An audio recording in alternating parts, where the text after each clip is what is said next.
So, welcome everybody. For those of you who don't know me, I am Rachel Justice, and along with my partner Jillian Levinson, we run the Woman to Woman Gynecologic Cancer Support Program.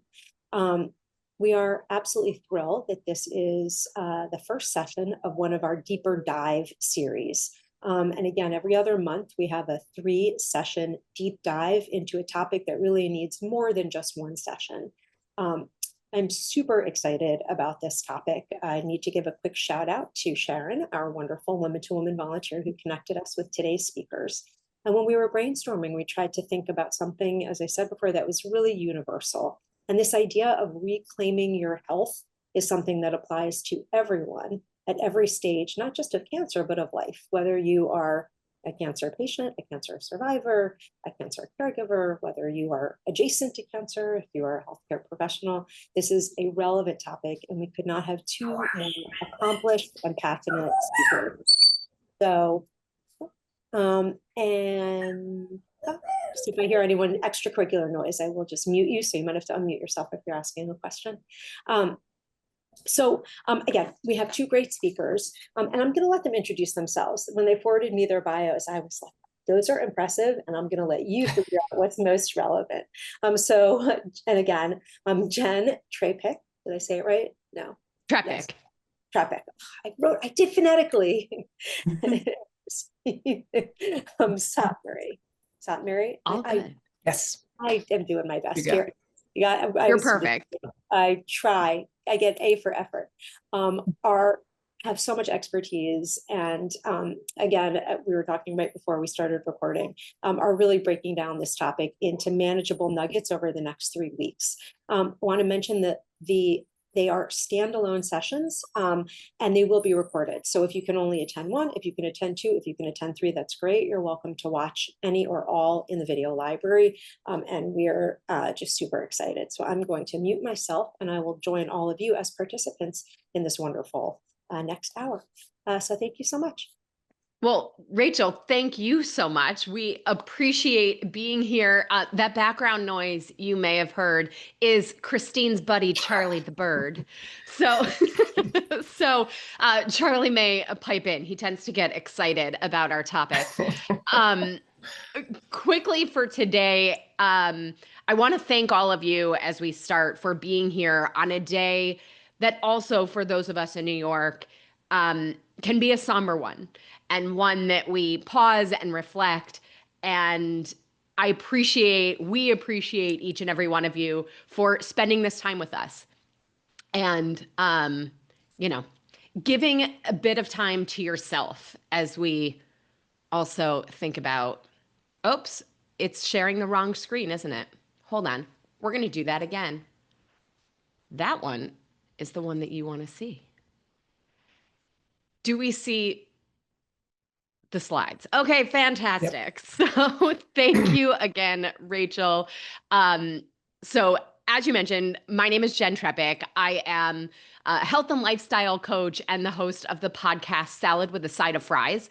I came to all of this wellness stuff through my own saga of trying to figure out my health and my weight. And it really, once I learned information that completely changed my life, it turned into a mission and a passion for helping people help themselves, because I really believe that everybody deserves this information, and it's simply just not what we were taught.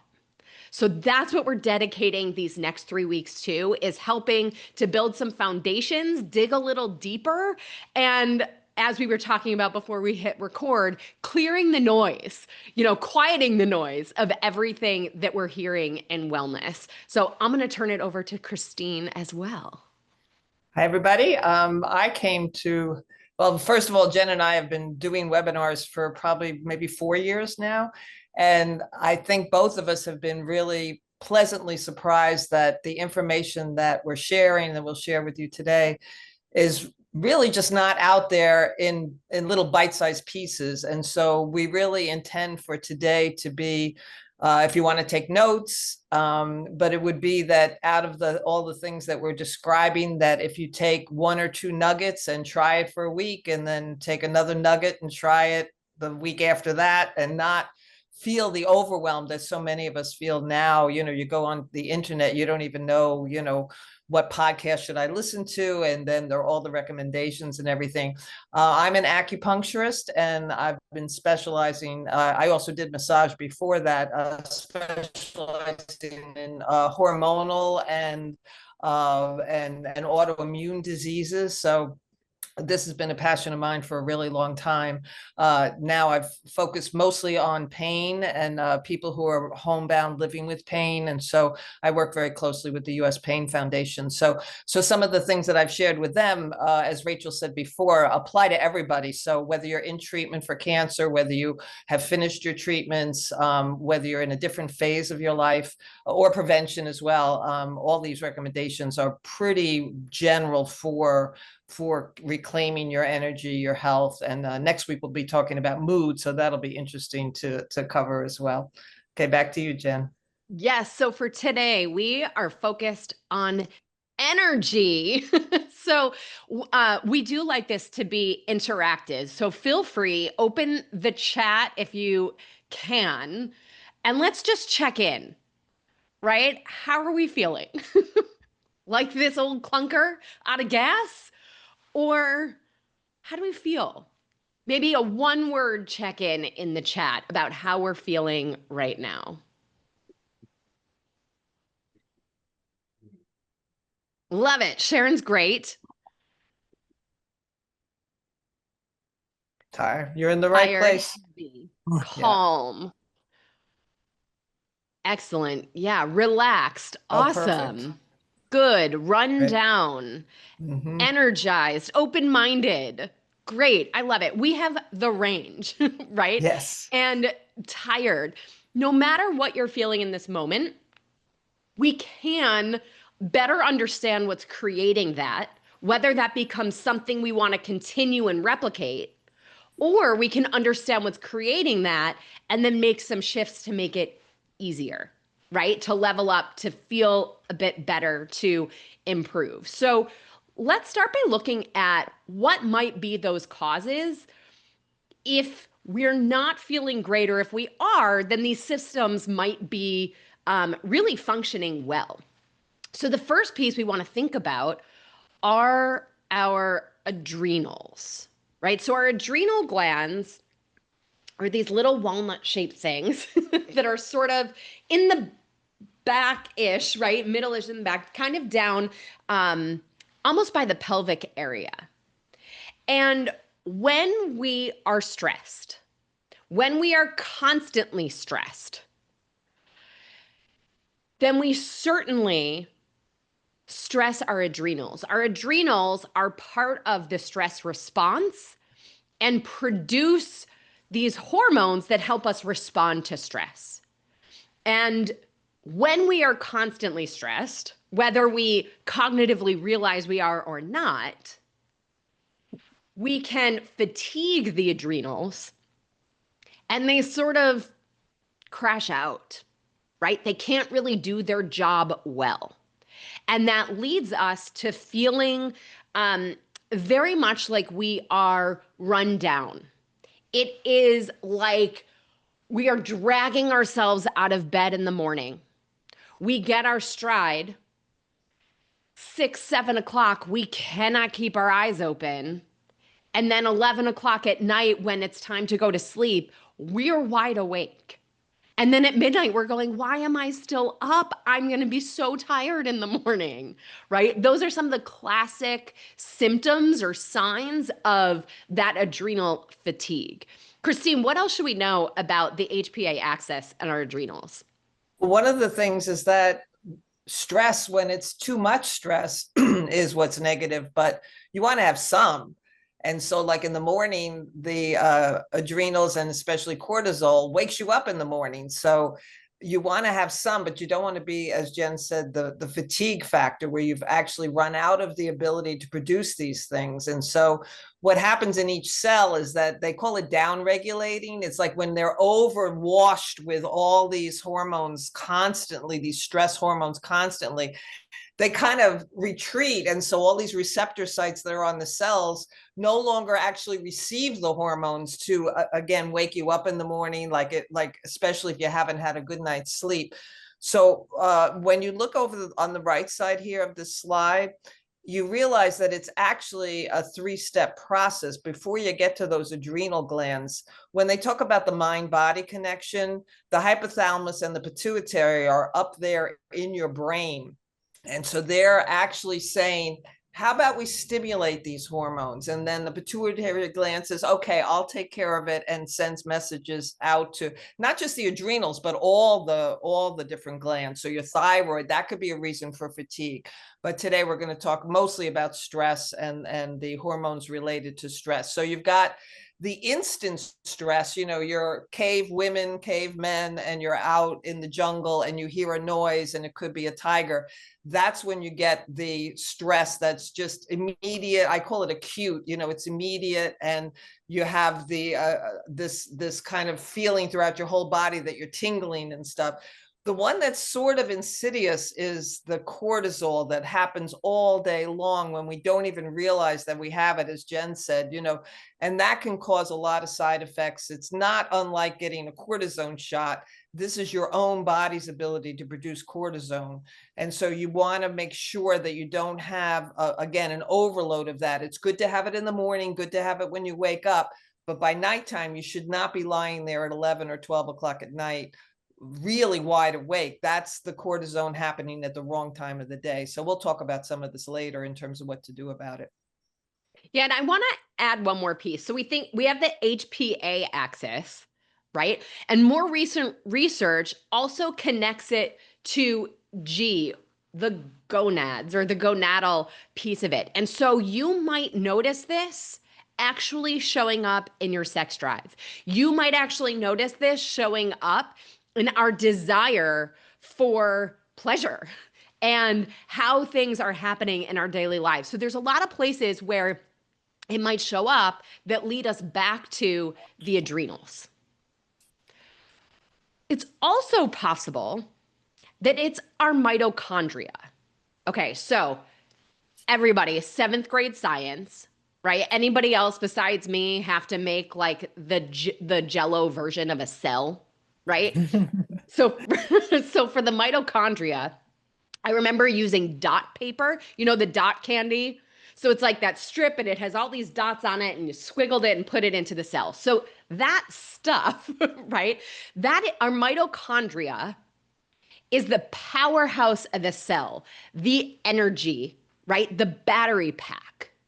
And every single cell has mitochondria that power the cell. Now, our muscle cells, because they need a lot of energy, have a lot of mitochondria. Your heart has a ton of mitochondria in the cells. And what can happen over time is that maybe it's not proper fuel, maybe it's lack of use, right? But that mitochondria can no longer function well. Or we might even see a decrease in the quantity or amount of mitochondria in our cells as the cells replicate. So sometimes our lack of energy is really coming from a cellular level, which I think is sort of mind-boggling because we all sort of go, don't I just need another cup of coffee, right? Wouldn't that do the trick?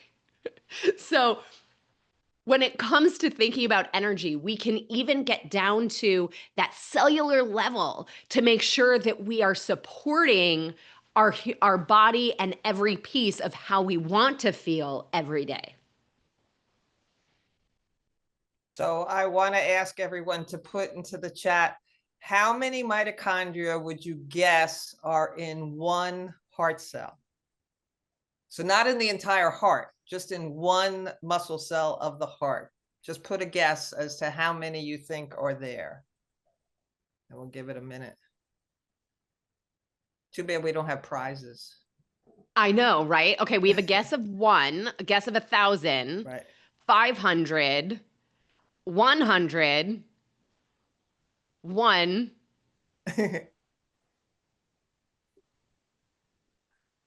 Up. Somebody look it Thousands. up. Yeah. Arlene, Right. you looked it up. That's fabulous. So it was 5,000 is like an average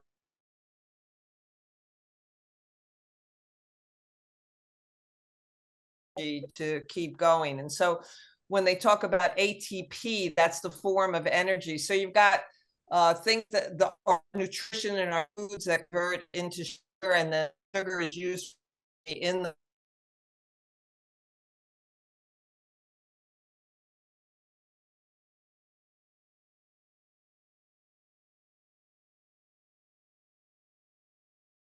energy. And with the mitochondria, this particular way, it uses some of those carbohydrates. So sugar, again, an overabundance of sugar, you're going to store it as fat. But now we're talking about what are the uses for that sugar in these mitochondria. So it's a pretty spectacular system when you think about it. And we complain about, when we're tired that things aren't working, but it's pretty much a miracle that it ever works. So just to be appreciative of how complex, and again, that was one cell, 5,000 mitochondria.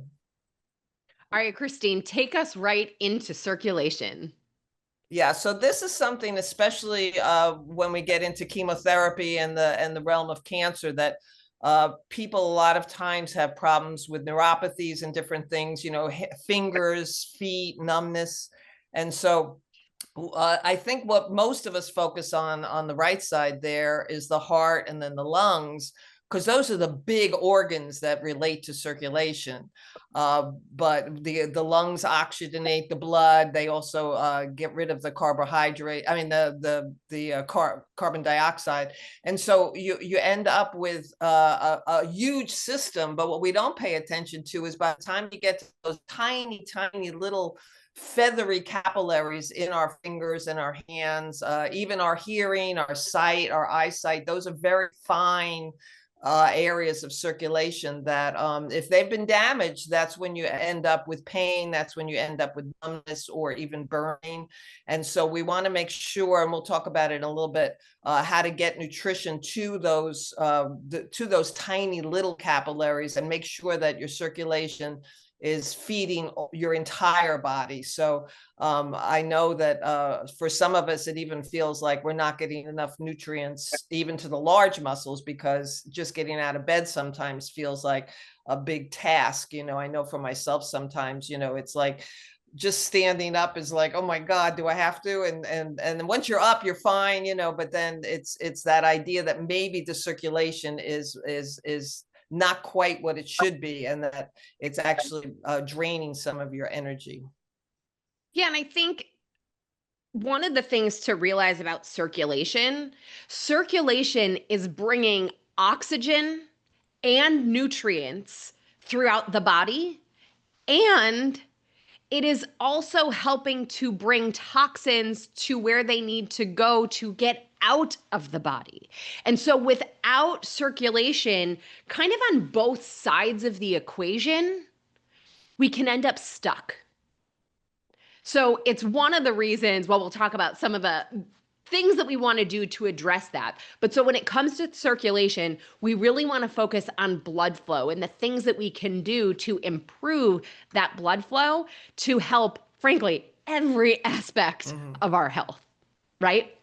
As it's often said, the presence of oxygen is the absence of disease, right? So this can be critical for our health. And then I like to talk about something that is very often overlooked. So let's think about what gives us energy and what zaps our energy. Okay, so energy givers, what do we think about in terms of your mental intake, right? What books or podcasts or songs give you energy? Or people. Who are the people around you?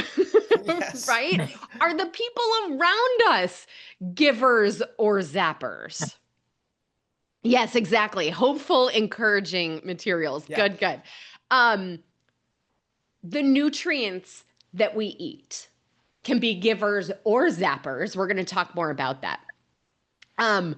Investing time in the people and activities that are important to you can be an energy giver.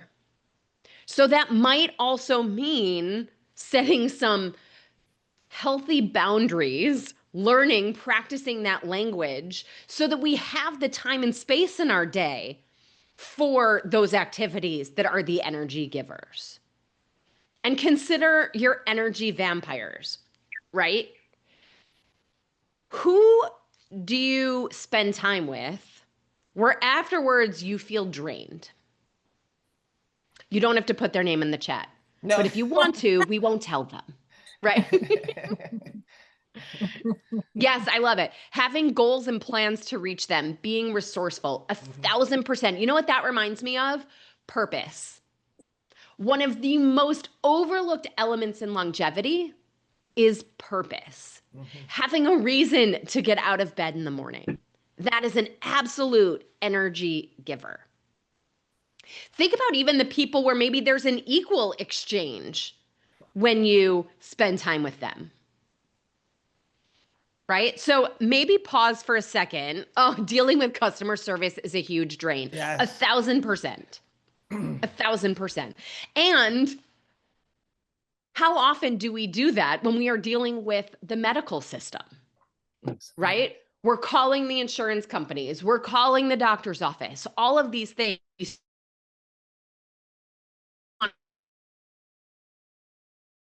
Those activities in between energy giving activities or at a time of day where we tend to have more energy and feel better so that we're not necessarily exacerbating the potential to be an energy zapper. And then maybe after those moments, we listen to that song that replenishes our energy. We make plans, call a friend that replenish that energy so that we build it back up in order to keep going through our day. Yes, absolutely. Long-term fatigue as a result of chemo and radiation, 1,000%. And a lot of these things are the types of pieces that compound. Just doing a little thing can feel like not enough, but I will promise you that our true health, our energy, recovering, reclaiming our health really comes from those seemingly small things that we do every day. And what I love about them being so seemingly small is that it makes them easier to do, right? We can find 30 seconds. We just have to remember to do it. Christine, anything else on givers and zappers? Yeah, I was at a friend has a flower farm close to where I live, and I'd never heard of it. I'd never seen it. And so a neighbor of mine took me to this flower farm, and the woman whose flower farm it was, when you talk about having a purpose, she started this thing 4 years ago, rows and rows and rows of flowers and flower arranging and holiday things. And it was just, and she was so excited, and she conveyed to us how this had really given her something in her retirement years to really devote herself to. And so I realize not all of us are going to start a farm, but that idea that like we're doing a hobby that we love, so even if it's chair exercises or a community space where you go to where there are other people there and you look forward to it, like having a meal with other people, there's so many things, just walking in nature. There's so many things that can bring that energy back to you.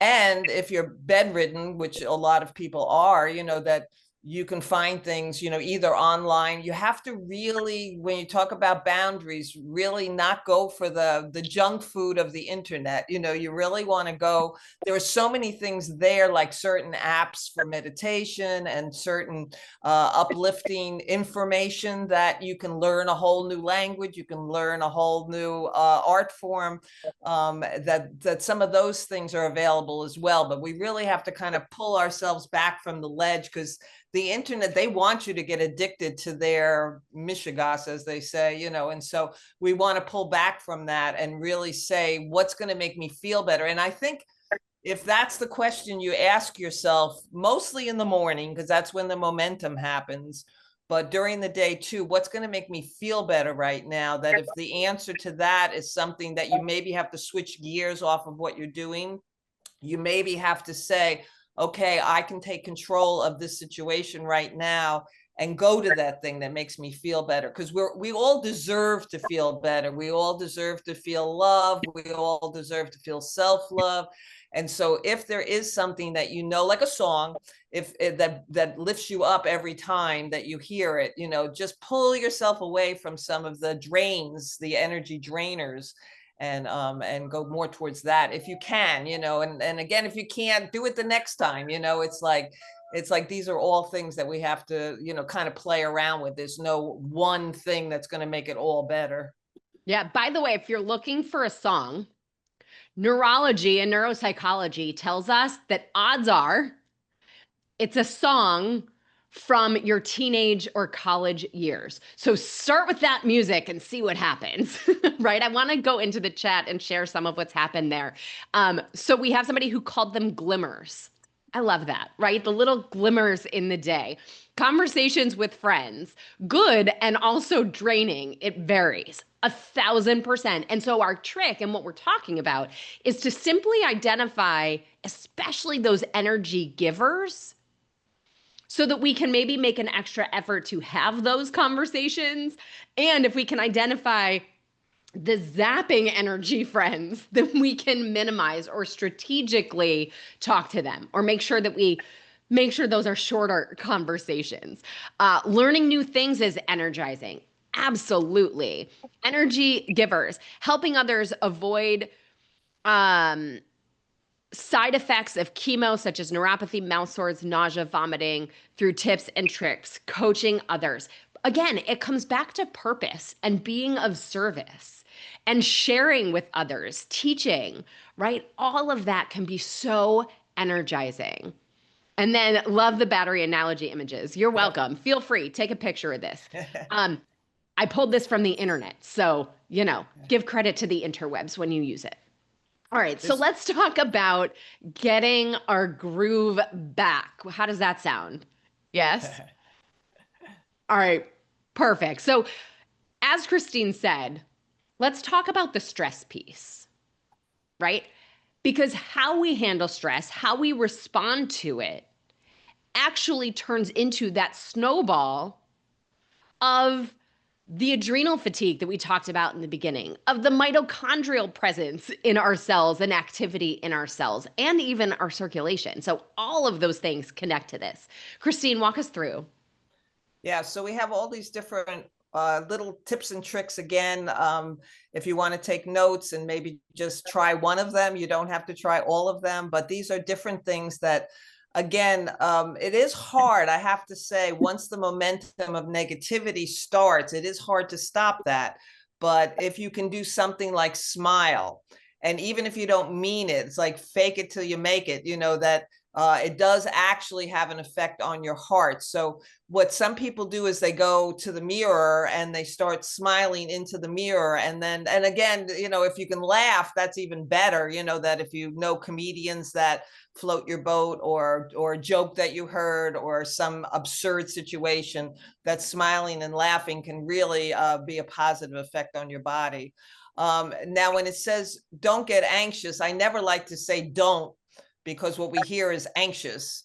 But underneath that, it says it's only in situations that you can't change. So if there's something that's coming down the pike that is inevitable, what you need to do is sort out what the real thing is to be afraid of and what the real thing is to be worried about.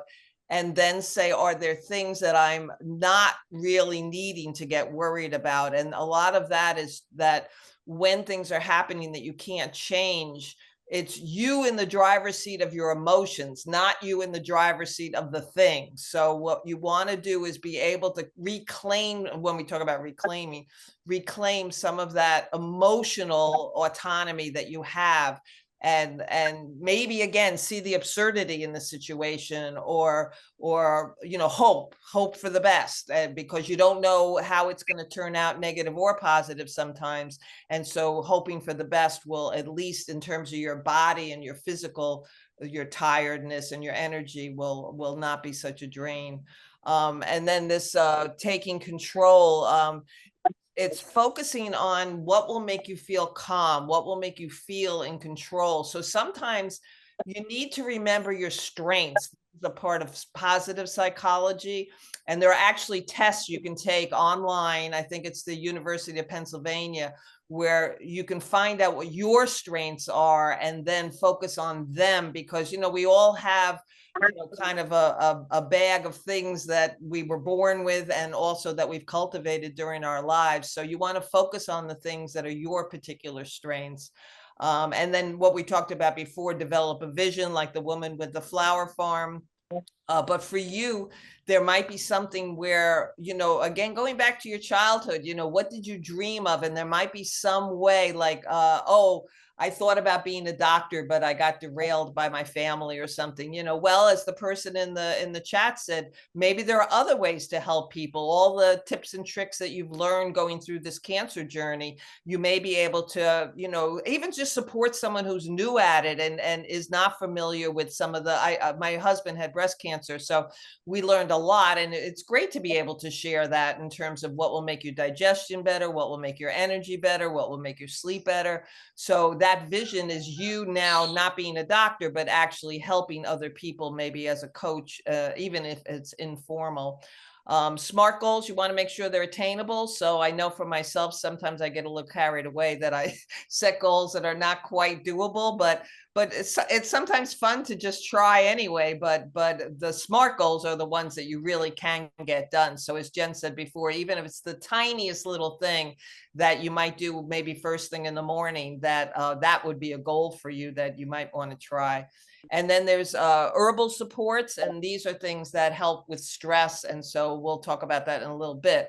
But there are teas that you can make that can relax you. There are teas you can take as capsules that they have in the store. And these things are from traditional medicines. So this might be from Native American or Chinese medicine, or from Europe. They have a different group of herbs that they use, essential oils, things like that. So probably some of you have already found the things that work for you. So yeah, so I love it. And things that have come up in the chat, meditation and breath work, 1,000%. And do you guys know why it works? So when we think about the stress response, right? Christine was talking about before of that idea of like acute stress running from the saber-toothed tiger. Why is that always the example also? But running from the saber-toothed tiger. So when we hide from the tiger, when we watch the tiger pass us, what then happens? Right? And what happens when we're running? When we're running, our breath is shallow and short and in the chest. When the tiger passes us, our breath moves down into the diaphragm. Breaths are longer and deeper. So that deep, slow breath of breath work, right? That meditation, changing those brain waves in meditation, send physiological signs to the body that the stressor has passed. It is so powerful. And we talked about blood flow, right? And oxygen getting into the body. Deep, longer breaths get us more oxygen, right? So it's actually so important to take those moments, even if it's 3 deep breaths before you eat food. It's a powerful tool. I love that you guys brought that up in the chat. And then, brilliant comment, don't dwell on the presence of stress. Absolutely. We can do the things to move on. But I will say, if we ignore it, if we don't acknowledge its presence at all, we run the risk of it getting stuck in the body.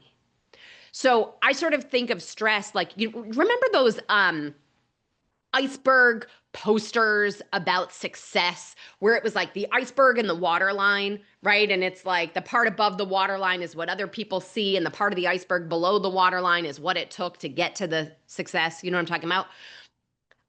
I think that's how we function with stress. Our awareness of stress is that waterline. And over time, it just kind of keeps rising. But that iceberg is the stress in the body. And so we don't want to entirely ignore it. We want to acknowledge it and move through it, right? With the tools. And then a question came up. By develop a vision, do you also mean reframing a situation or challenging an emotion? I'm going to say yes, right? Both of those things. And when we use each one might be different, right? Sometimes we want to just feel frustrated, and that's okay. We get to feel frustrated. And we then can have a moment when we're ready to challenge that emotion and say, where is this frustration really getting me? Right? One of the things, that this is talking about in terms of developing a vision is also picturing your life living well, being healthy, having energy, right? The things that you do when we feel that way, and knowing that that is where we're headed. Okay, cool. Let's go further and thinking about some of our food choices. We really want to focus on nutrient-dense proteins. Now, I get that it is no one's favorite, but grass-fed organ meats can be incredibly nutrient-dense. They even give us CoQ10. So you could choose to supplement with CoQ10, coenzyme Q10, but CoQ10 is also in these organ meats. CoQ10 is in some really nutrient-dense proteins, right? Even thinking of your fatty fish, right? Some dairy products. So thinking about this, CoQ10 is the fuel for the mitochondria. So going back to what we talked about in the beginning, if we want to have energy on a cellular level, we want to fuel that mitochondria. One of the key players in that is coenzyme Q10. So we can get that with these nutrient-dense proteins. Think about our green superfoods. So dark leafy green vegetables, asparagus, right? How could we also eat the rainbow so that we're getting a variety of nutrients into our system? Focusing on your quality fats, and that is specifically omega-3s. Now, coconut oil can be helpful in moderation, especially if we're looking at any blood sugar balance things. We might want to minimize some of the coconut oil. Again, sticking with some of that wild-caught fatty fish, avocado. Again, supplementing with an omega-3 might be helpful. And part of what I was saying in terms of eating the rainbow is the variety of nutrients. Some of those nutrients are antioxidants, right? So actually, the deeper the color, the more antioxidants, but also the different colors give us an indication of the different nutrients that a food can provide us. So thinking about not just those antioxidants for oxidative stress, but also magnesium. I think of magnesium as the relaxation nutrient, right? So when we think about going back to that blood flow piece, right? Getting fuel, nutrients to all of the places in the body, we want to have that magnesium for all of the blood vessels and the arteries to relax and allow for more flow. Herbal teas can be helpful for our stress response, for really having not just the process of making tea and sitting there and enjoying tea can help with the stress response, but also those herbs can be incredibly powerful for sending calming ingredients, nutrients, information. And then adaptogenic herbs. So adaptogenic herbs are a class of herbs that help our body return to balance, right? They adapt. So instead of pushing things in the system, right, whether hormones, uh, often they act on hormones, but pushing things artificially in one way or the other, adaptogens help bring things back into balance. So if something's too high, it brings it down. If something's too low, it brings it up.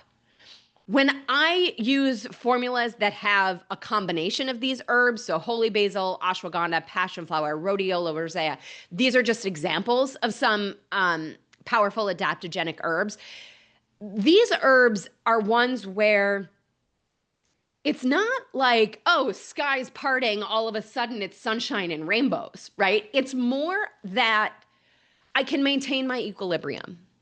I used to work in hedge funds, and on the days when I would remember to take my adaptogenic herbs, I just kept my cool. I could get to the end of the day and be like, wow, that was a mess. And I just sort of, maintain my equanimity, right? So even that can be a powerful tool to avoid some of you know, the mood dropping experiences, right? I know we're going to talk more about mood next week in our part 2 of our webinar series. Christine, anything else on the nutrition front? Yeah, just that, since we are talking about energy today, that one of the things you can note about these adaptogenic herbs is that they're not going to make you tired, like it's almost like medications overdue. So even if they want to relax your muscles or reduce your pain or take care of your mood, they overdo. So you end up having to take a nap, and so these herbs are much milder, as Jen said, but they're also gonna, kind of lift you a little if you need lifting. If you're already wound up, that's another thing, they'll bring you down. But if you're low, they'll bring you up. So that's what it means to be adaptogenic. So, and then the other thing I just wanted to say about the magnesium, when we talked about circulation, the heart beating is going to get the blood around a bit.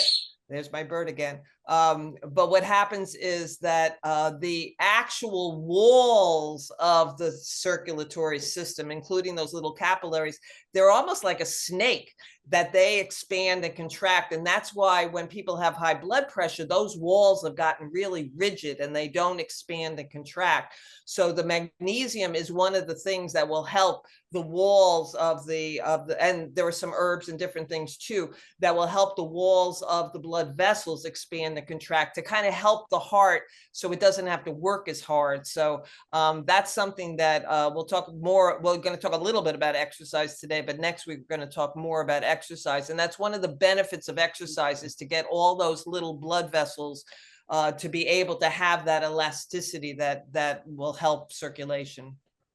Sorry, my finger got excited on the button to change the slides. Now, sleep could be an entire webinar series on its own. So I'm going to recommend maybe take a picture of this graphic. It actually has been. I'm just jumping in here. If you look in our video library, we did have a 3-session series on sleep. So good. Fantastic. Great minds So use the resources. Exactly. Thank you, Rachel. Fantastic. Use all of those resources. And if you take a picture of this, let it be some of those things like Christine mentioned before. Play with one of these things for a week or 2. Then play with the next thing and experiment and notice what really works for you and what you're doing that may be counterproductive. One of the most powerful things that we can do is a nighttime routine and a morning routine. And specifically in the morning routine, we wake up at the same time every day and we get first morning light to our eyes. Those 2 things will do more for your energy than almost a million other things combined. So if you want to start somewhere, I'm going to recommend that you start with that. Yeah. I'll recommend that you start with eating your larger meal earlier, because as an acupuncturist, we focus a lot on digestion, and they call it stomach fire. If you eat really late at night, a lot, I'm talking about your big meal, a little snack is fine, but the large meal, like I see restaurants in Manhattan, and 9 o'clock, 10 o'clock at night, people are just starting their meals. And all I think about as an acupuncturist, oh my God, how are they going to get to sleep? And you may have noticed if you eat late, your body just gets really hot and you're just trying to digest all that food.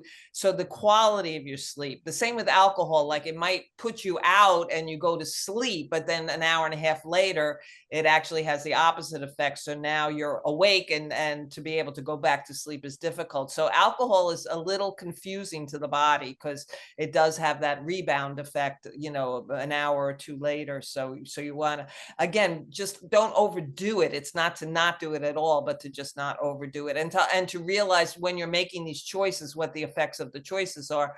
Because if there's a celebration or a wedding or something that you're dragging yourself to, that, you know, that's the time to enjoy, but you just kind of know, okay, tonight's not going to be a great sleep night, and just kind of go with the flow of that. But I'm talking about things that are habits, you know, if we could change some of these habits. Absolutely. And I love this. This is a great question. Tips for night owls. Some of us are also nocturnal. I hear you. So first of all, I grew up, my dad was like nocturnal most of my life.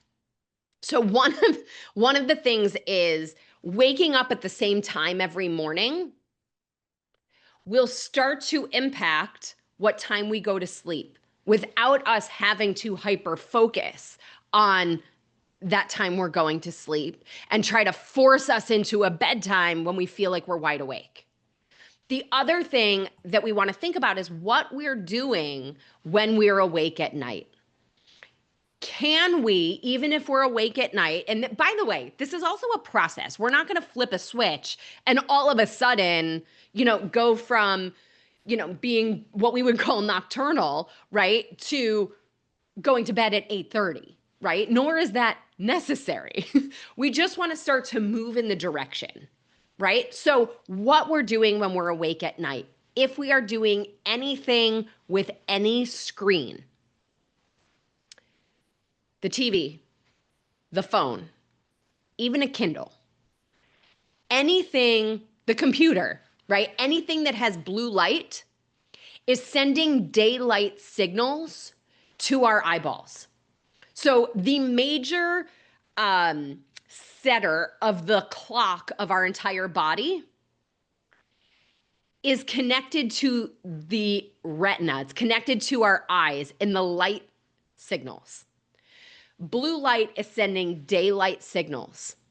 So it's inhibiting our body's ability to get into that restful state because it's the eyes are sending signals to the body that it's supposed to be awake. So yes, can we at night, as we see it, right? Meditative music, gratitude journal, reading books, actual like paper books, not a book on a device. We can just start to move in that direction. Could you lower some of the lights in your home and not use overhead lights, but just start with lamps and start to create some signals around us that we're moving into evening and time? If you want to, you could even mimic some of the outside light inside. So as soon as it's getting to be dusk and sunset, that's when we want to start bringing down the lights inside as well, so that we're starting to reset some of those internal clocks. All right, Christine, movement. Sorry, Jen, I was going to just, yeah. For those of us with access to teenagers, I have a 15-year-old son and he grabbed my phone, and there's a new setting on the most updated iPhones, for those who have iPhones, where you can click the right-hand button 3 times and it takes away the blue light, and it goes into like, it almost looks like orange kind of on the background. Yes. Amber. So, like an amber, exactly. And you know, so you can kind of toggle it on and off. And I've noticed a big difference since I've been using that. So anyone who has that, I'm sure you could Google how to set it up. I have no idea how, but yeah. I also have one of those on my computer that I downloaded. It's called f.lux. You set your wake up time, and then based on the number of hours before your wake up time, you know, at night, because I often work at night, right? It starts to change the color of my screen to make it more and more amber as we get later into the evening. That's great. What's it called on the phone? I'll put it Oh, I- ask ChatGPT or Google how to set up turning off the blue light on the phone. Okay. Mhm. Because it's native inside the iPhone. It's not, an extra program. Okay. That's And what I I'll was put just in the chat the one that I use on the computer. And I just want to recommend not reading a book, because remember we talked about adrenaline at the beginning of this, a book, even though books are great, but there are books that create a lot of adrenaline because it might be a mystery novel or crime, or are the lovers going to meet on the subway platform, whatever, it's like just monitor yourself of how you're responding to the books that you're reading. We're going to do, I want to leave time for questions. So we're going to do more on exercise next week, but movement is an actually spectacular way of lowering your stress levels and getting your energy back. Again, we talked about the mitochondria and circulation. Exercise does all of that. It definitely balances hormones as well. And this particular slide here, one of the things that we haven't really talked about is doing things in groups. And that really, I do line dancing, and just the idea of all of us kind of moving in sync definitely helps. I mean, the mood that people are in at the beginning of class versus the end of the class is like significantly better towards the end of the class. So if you can find some, group activities like this, it's also very helpful. But we'll go over the different kinds of exercise next week, and why we would recommend certain things. And that's for mood. So. Yeah. And here, as you said, Christine, it plays into the mitochondria, it plays into the blood flow, all the things. And really, as we've said a few times, the whole is greater than the sum of the parts, right? As it goes, we're going to play with all the different pieces that we talked about. And I use the word play intentionally. Let it be fun. Experiment. What works for us one day might not work for us tomorrow, and that's okay. The objective is to have a whole tool belt full of options so that we can keep pulling something out until we find one that works for us in the moment. Ladies, this was fantastic. I feel like we could keep on going, and thankfully we can for the next 2 weeks. We had fantastic turnout. I think it shows people want this, people need this. There was so much interaction. Your presentation was absolutely fantastic. You have so much knowledge, so much passion. Just really, it has been an honor to have you here, and we are counting the minutes until next week. Again, hope to see you all here, same place, next week. Tell friends to come, anyone who this could apply to. And I think, again, cancer patients, but really this is information helpful for anyone. So please feel free to spread the word. Really, really looking forward to next week. And thank you so, so much for being here. Thank you. Great. Appreciate everybody for showing up today, and everybody watching the recording. Thank you. See you next week. And thank you so much.